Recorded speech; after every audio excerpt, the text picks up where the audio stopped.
La primera pregunta a embajadora, ¿has escuchado de los otros panelistas? Usted está dentro de Washington, dentro de los Estados Unidos, vendiendo, interactuando con toda la comunidad allá. ¿Cómo lo ves desde su rol ahí, su perspectiva, y cómo vendes el país y las oportunidades a compañías americanas y más allá? Buenos días, gracias. Hoy sí. Buenos días, gracias al Atlantic Council, que siempre ha sido muy abierto a trabajar con El Salvador, y obviamente la Agenda CAF, porque nos están apoyando en varios proyectos en Estados Unidos. Quiero comenzar diciendo que cuando el presidente Bukele me designó como embajadora en Estados Unidos, empecé a reunirme con muchas instituciones, no solo gubernamentales, pero también privadas, para conocer un poco los desafíos a los que me iba a enfrentar. Una vez llegando a Estados Unidos era pandemia, por lo tanto fue una época muy difícil y creo que empezamos nosotros a trabajar intensamente en borrar todo un panorama de diplomacia de cóctel y nos enfocamos mucho en la diplomacia comercial, porque es la que realmente le da resultados al país. Y nosotros hemos hecho 35 misiones de negocios desde la embajada, hemos tocado las puertas. Yo me he movido muchísimo alrededor de Estados Unidos, por supuesto, estados como Texas, California, que en sí sus economías son muy poderosas para atraer delegaciones, y hemos logrado realmente poder traer a El Salvador diferentes delegaciones, y tal cual lo estaba manifestando Rodrigo de Invest. Hemos traído empresas muy grandes que ahora están viendo El Salvador de una forma diferente, porque al final mi énfasis era en que cambiara la retórica el gobierno de Estados Unidos, porque por un lado quería atraer inversiones, pero por el otro nos estaban golpeando políticamente.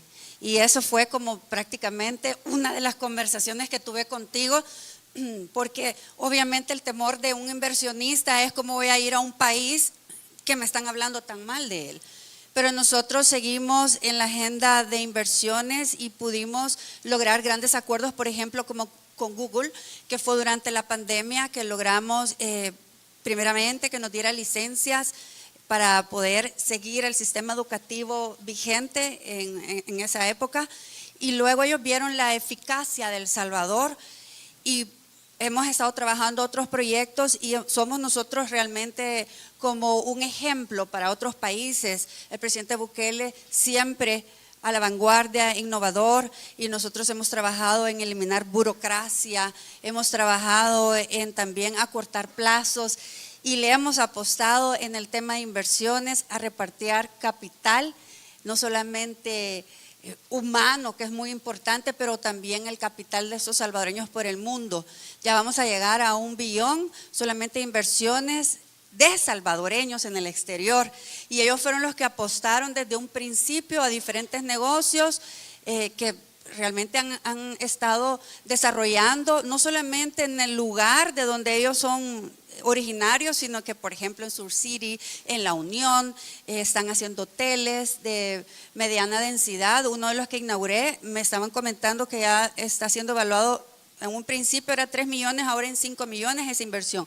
Entonces no podemos dejar a un lado que los salvadoreños por el mundo también están aportando muchísimo en la economía salvadoreña, no solamente como antes se les decía remeseros y puntos, los hermanos lejanos. No, ahora nosotros los hemos dignificado en muchos derechos y los llamamos socios para el desarrollo. Muchas gracias, embajadora. Y Jaime, desde el BCE, ustedes han trabajado aquí mucho tiempo. ¿Cómo están viendo las prioridades con el gobierno salvadoreño y en qué áreas específicas están trabajando ustedes? Muchas gracias, Mark. Es un gusto realmente escuchar tu pregunta, porque nosotros vemos a El Salvador como un engranaje clave en el renacer productivo de la región centroamericana. O sea, tenemos que reconocer que la producción en el mundo está cambiando y los países tienen o que esperar que van a quedar mejor o que van a tomar decisiones para ser líderes. Yo creo que eso es lo que estamos viendo en El Salvador. Nosotros como Banco Centroamericano vemos que la parte, por ejemplo, del crecimiento de El Salvador viene del lado del crecimiento de la región centroamericana. Y voy a poner un número: 35% de las exportaciones van a Estados Unidos, 35% van a Guatemala y a Honduras. Entonces, para nosotros es muy importante, como el banco más antiguo de la región, ser un estabilizador y permitir que ese crecimiento sea equitativo, como dice nuestro convenio constitutivo.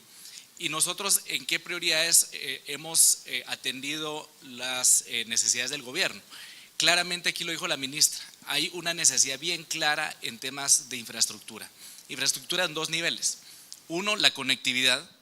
Y conectividad, yo les tengo que decir, por ejemplo, hemos movilizado el proyecto más grande de financiamiento que hoy en día existe de parte del Banco de Promoción de Exportación de Corea, que es el Kexim Bank, en el corredor Los Chorros.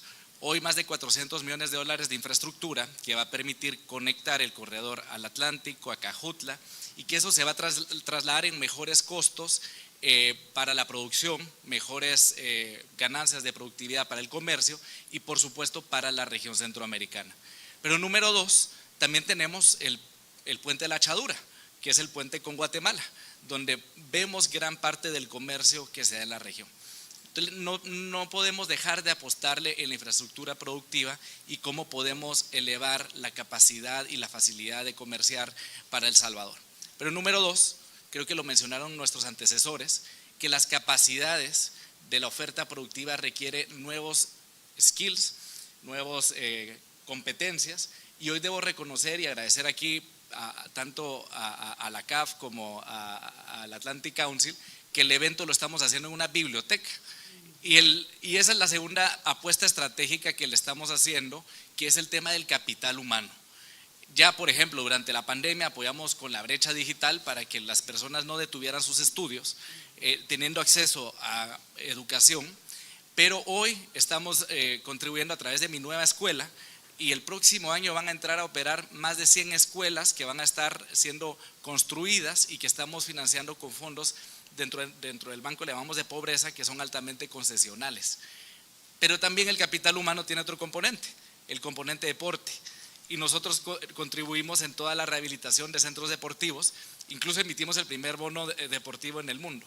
Entonces, este tipo de apuestas estratégicas son las que queremos nosotros acompañar al presidente Bukele, al gobierno de El Salvador, para que el sector productivo pueda decir: sí tenemos capital humano que podemos poner a la disposición para que pueda producir, sí tenemos pymes que pueden crecer, y también el sector tecnológico tenga las capacidades para poder exportar también temas de servicios, y el sector de turismo, como lo escuchamos aquí.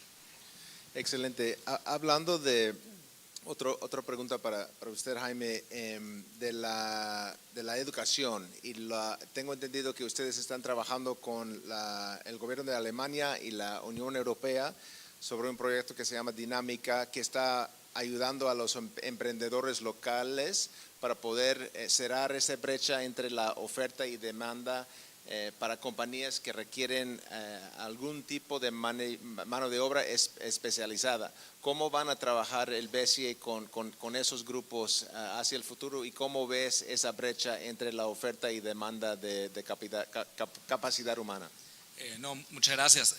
Realmente para nosotros es una de las restricciones activas más importantes para el crecimiento, la falta de talento en la región centroamericana en especial, pero dadas las condiciones que se necesitan para las nuevas empresas y para todos los temas que escuchamos aquí anteriormente en temas de turismo y tecnología, es una agenda que no acaba.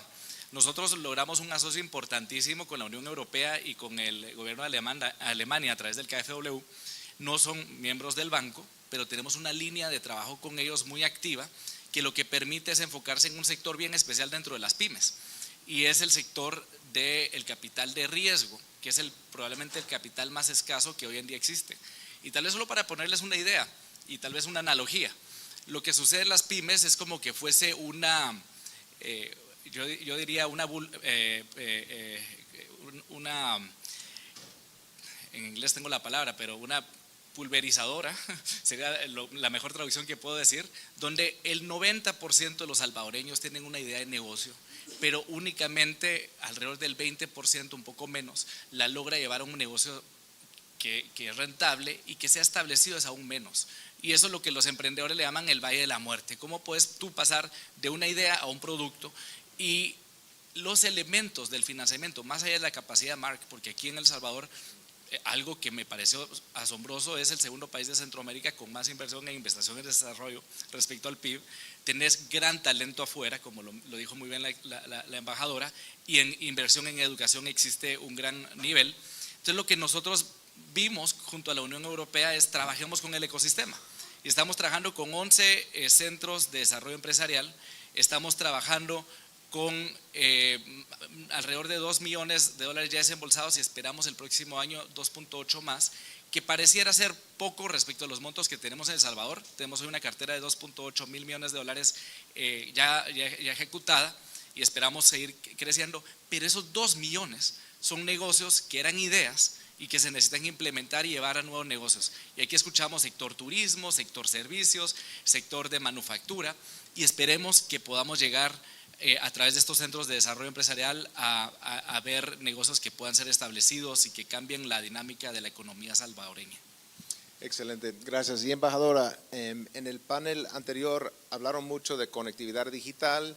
También el presidente de CAF, Sergio Díaz Granados, habló sobre el proyecto de 145 millones del cable submarino. Entonces hay una infraestructura de base tecnológica. Me imagino que están buscando de inversiones complementarias de este tipo de paquete. ¿Y cómo atraen esas inversiones complementarias y también cómo piensan en otros tipos de sectores emergentes, de tipos de inversión de Estados Unidos? Me alegro que han viajado a Estados Unidos y a estados como Texas, porque obviamente Estados Unidos no es como un país, hay varias economías, entonces eso me parece muy lógico de buscar financiamiento de todas partes, pero ¿cómo lo ves esta situación? Bueno, yo también me he reunido con una infinidad de cámaras de comercio y creo que esto es importantísimo porque ellos necesitan que nosotros les contemos todas estas buenas cosas que están sucediendo en El Salvador, que muchas veces cuesta que lleguen a las noticias.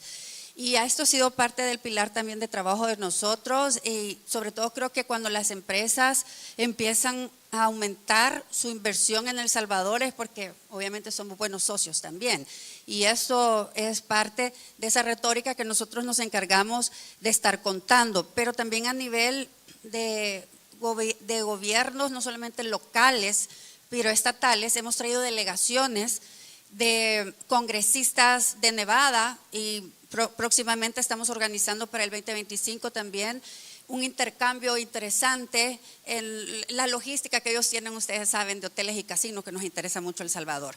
Así que creo que también es de aprender de todo lo que Estados Unidos puede ofrecernos en diferentes áreas o en diferentes estados. También algo que nos ha favorecido mucho es que se ha visto El Salvador como pionero en el tema de las criptomonedas. No puedo dejar de hablar del Bitcoin, que ha sido también una estrategia para prácticamente limpiarnos el rostro, ver a El Salvador diferente, agresivo, innovador. Y con este ecosistema de Bitcoin, muchas empresas nos empezaron a buscar y nosotros también en El Salvador creamos bastantes marcos jurídicos para poder ayudar a que empresas de tecnología se instalen en el país. Tal cual lo mencionaba, nosotros tenemos que preparar nuestra mano de obra para poder apoyar, digamos, a este mercado tecnológico, y vamos a tener que, para mientras, traer mentes brillantes de otras partes del mundo, mientras nosotros creamos educativamente a nuestra gente. Ya tenemos las plataformas, tenemos, bueno, ya lo mencionó, lo de Mi Primera Escuela. Van a ser escuelas que van a realmente a poder darle al capital humano lo necesario, las herramientas para poder seguir creciendo en la vida.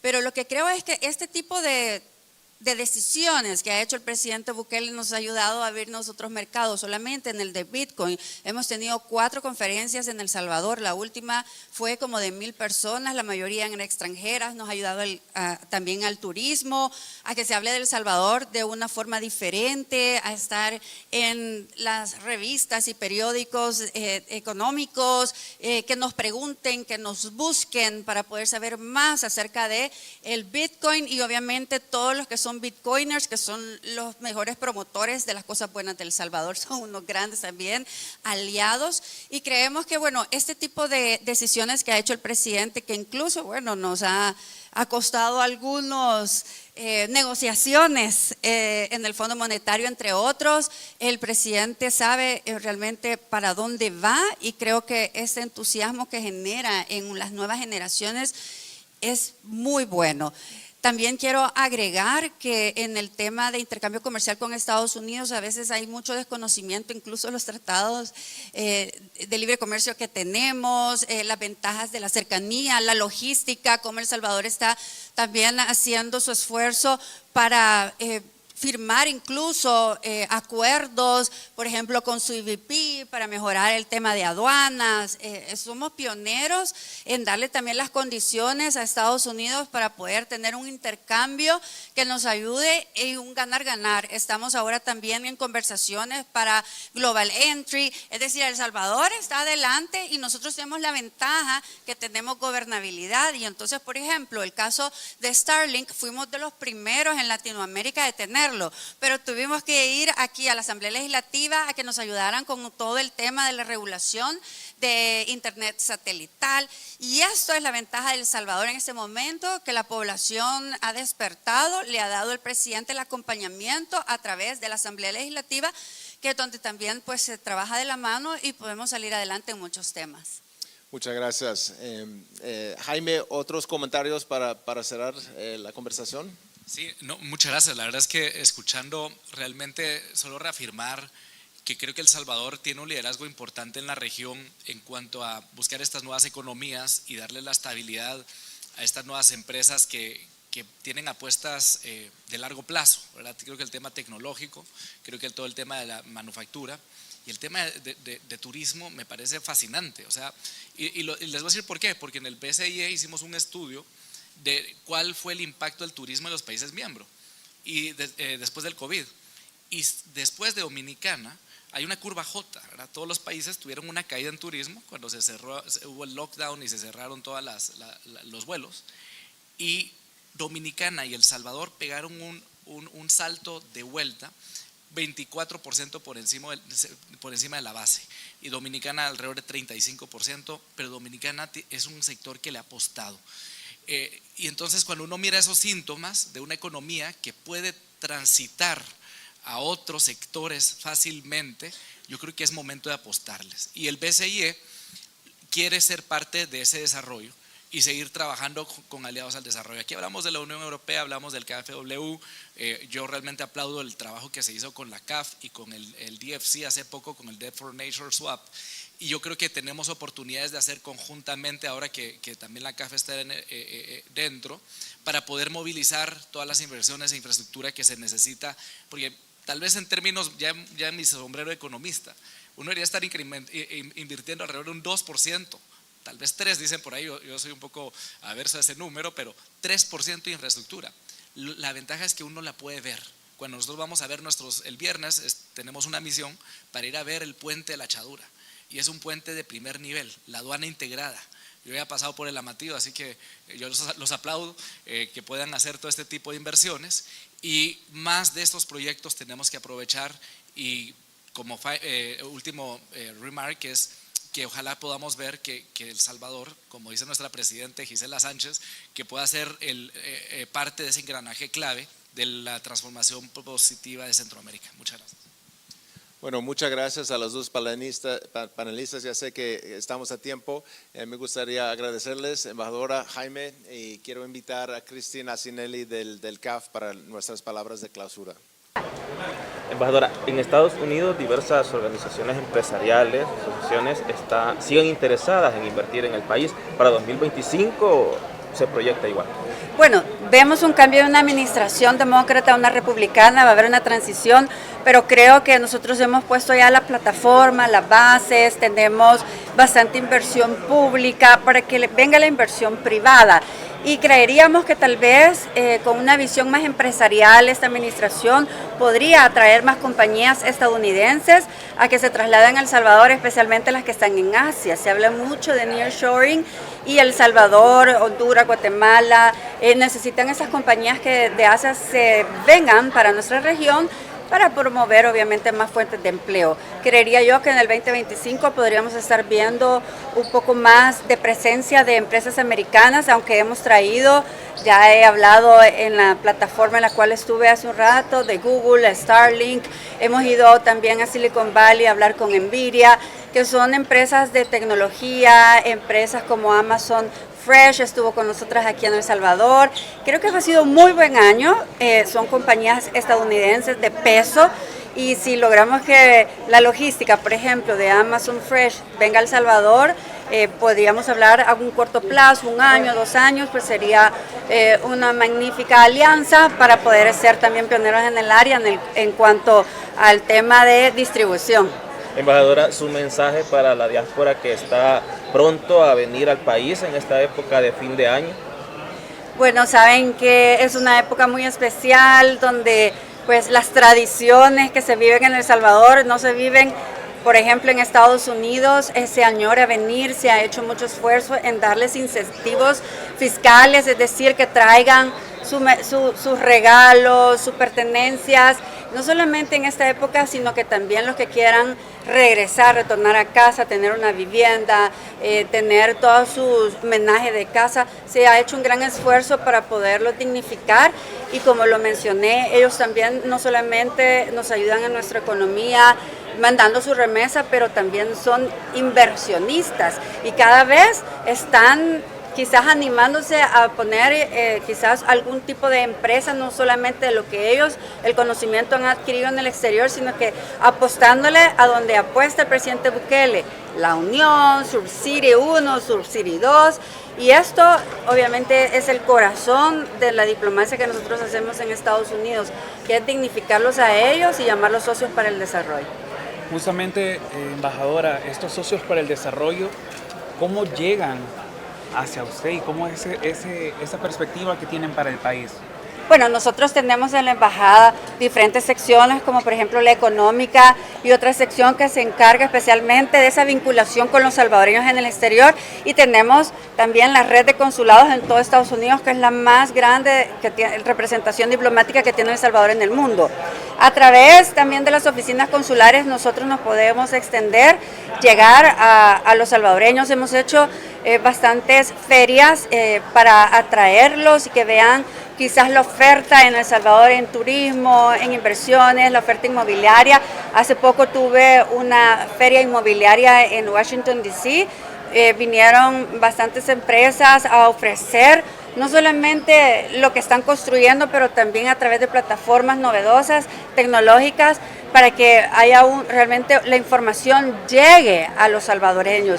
Nosotros hemos tenido una agenda muy cercana, lo cual desde mis predecesores, los embajadores anteriores, no estaban cercanos a la diáspora, simplemente iban a festivales y ya yo me he dedicado a visitarlos, visitar sus empresas, resaltar también lo que ellos están aportando a la economía de Estados Unidos.